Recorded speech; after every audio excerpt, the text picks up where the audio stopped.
네, 반갑습니다. 2021년 10월 4일 월요일 날마다 주님과 말씀 보겠습니다.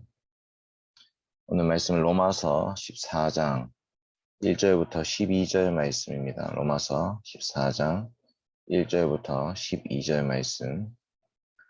믿음이 연약한 자를 너희가 받되 그의 의견을 비판하지 말라.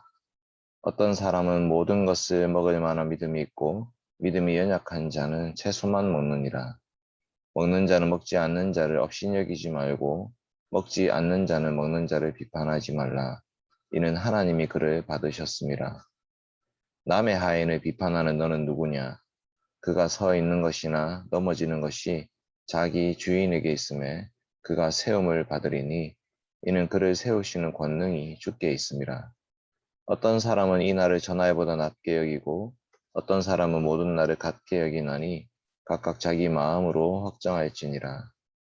나를 중히 여기는 자도 주를 위하여 중히 여기고 먹는 자도 주를 위하여 먹으니 이는 하나님께 감사함이요 먹지 않는 자도 주를 위하여 먹지 아니하며 하나님께 감사하느니라. 우리 중에 누구든지 자기를 위하여 사는 자가 없고 자기를 위하여 죽는 자도 없도다. 우리가 살아도 주를 위하여 살고 죽어도 주를 위하여 죽나니 그러므로 사나 죽으나 우리가 주의 것이로다. 이를 위하여 그리스도께서 죽었다가 다시 살아나셨으니 곧 죽은 자와 산 자의 주가 되려 하심이라. 내가 어찌하여 내 형제를 비판하느냐? 어찌하여 내 형제를 업신여기느냐? 우리가 다 하나님의 심판대 앞에 서리라. 기록되었으되 주께서 이르시되 내가 살았노니 모든 무릎이 내게 꿇을 것이요 모든 혀가 하나님께 자백하리라 하였느니라.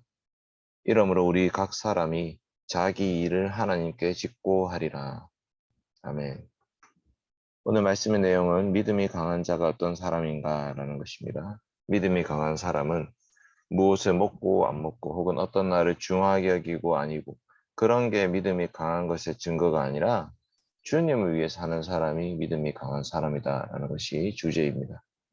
이 로마 교회는 유대인과 이방인이 섞여 있었습니다. 유대인들은 정결법에 따라서 먹을 수 있는 음식과 먹을 수 없는 음식이 확실히 구별되어 있었습니다. 근데 로마 교회에 있는 이방인 성도들이 보기에는 유대인들이 그렇게 사는 것이 아직도 예수 그리스도 안에서 회복되지 못한 그런 믿음이 연약한 모습이라고 생각했던 것 같습니다. 그래서 유대인과 이방인이 서로 그룹이 나뉘어서 서로가 서로를 향해서 약간 비방하는 그런 상황이었습니다. 그런 로마 교회에게 바울이 말하고 있습니다. 여러분 믿음이 연약한 자를 받으십시오. 그의 의견을 비판하지 마십시오.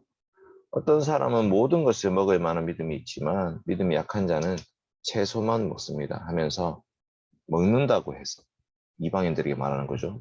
여러분들이 막 이것저것 다 먹는다고 해서 먹지 않는 그 유대인들을 업신여기지 마십시오. 반대로 유대인들에게 말합니다. 당신들이 그것을 먹지 않는다고 해서 먹는 자를 비판하지 마십시오.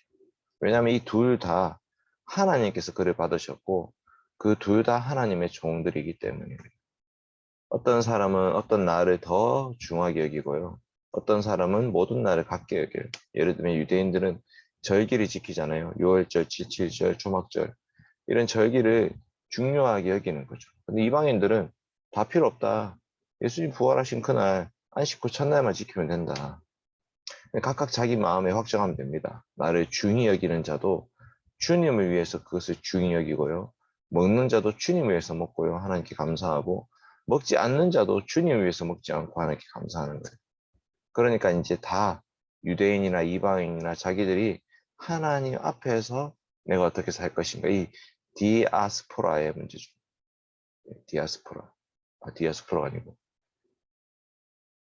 디아스포라 유대인. 흩어진 유대인들. 디아포라 문제죠. 디아포라. 예. 디아포라가 본질이고, 디아포라. 비본질적인 것은 그거 가지고 지금 싸울 필요가 없다. 우리는 다 주님의 것입니다. 주님을 위해서 살고, 주님을 위해서 죽는 사람들인데, 우리 주 예수 그리스도께서 죽고 부활하신 것이 바로 이 죽은 자와 산 자들의 주님이 되시기 위함입니다. 그러니까 우리가 형제를 비판해서도 안 되죠. 유대인들에게 하는 말입니다. 유대인들이 이방인들을 비판하지 마십시오. 형제를 업신여기지도 마십시오. 이방인 형제들이여 유대인 형제들을 업신여기지 마십시오.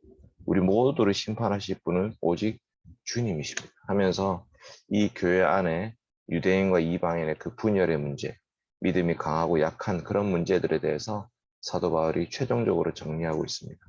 이 교회의 하나됨을 위해서 교회가 더욱더 예수 그리스도를 믿는 믿음 안에서 전진하기 위해서 이 문제를 해결해야 됐던 그런 상황이었습니다. SFC에도 이런 문제들이 있을 수 있습니다.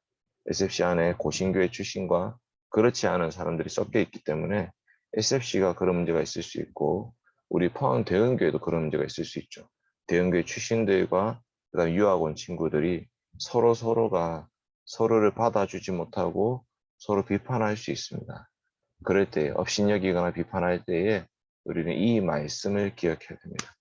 정말 우리는 예수 그리스도 안에서 한 몸을 이루면서 살아가는 것이 가장 중요한 문제입니다. 오늘 이 말씀 기억하면서 오늘 10월 4일 월요일 하루를 살도록 그렇게 하겠습니다. 기도합시다. 걸어가신 아버지 하나님 감사합니다. 죄 가운데 죽었던 저희들을 구원하기 위해서 예수님 이 땅에 오셨습니다. 예수 그리스도의 십자가의 죽으심은 단지 우리 죄인들과 하나님과 연합이 이루어진 것이 아니라 우리 안에서 서로 연합이 이루어졌습니다.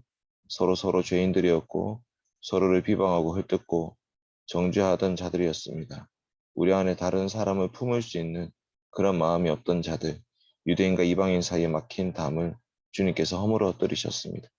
하나님 아버지 로마 교회가 분열되어 있던 것처럼 지금도 수많은 교회들 또 수많은 SFC 모임들이 분열되어 있습니다. 주님, 비본질적인 것 때문에 분열되지 않게 하시고 오직 예수 그리스도의 말씀과 그 은혜 앞에서 또 하나님께서 우리를 심판하실 것을 믿고 고백하면서 한 몸을 세워가게 하여 주시옵소서.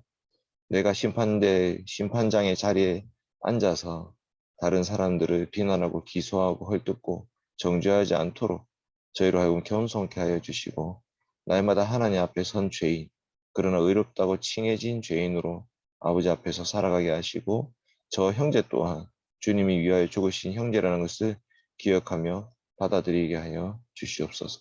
오늘 하루 우리의 삶을 통해 영광받아 주시옵소서.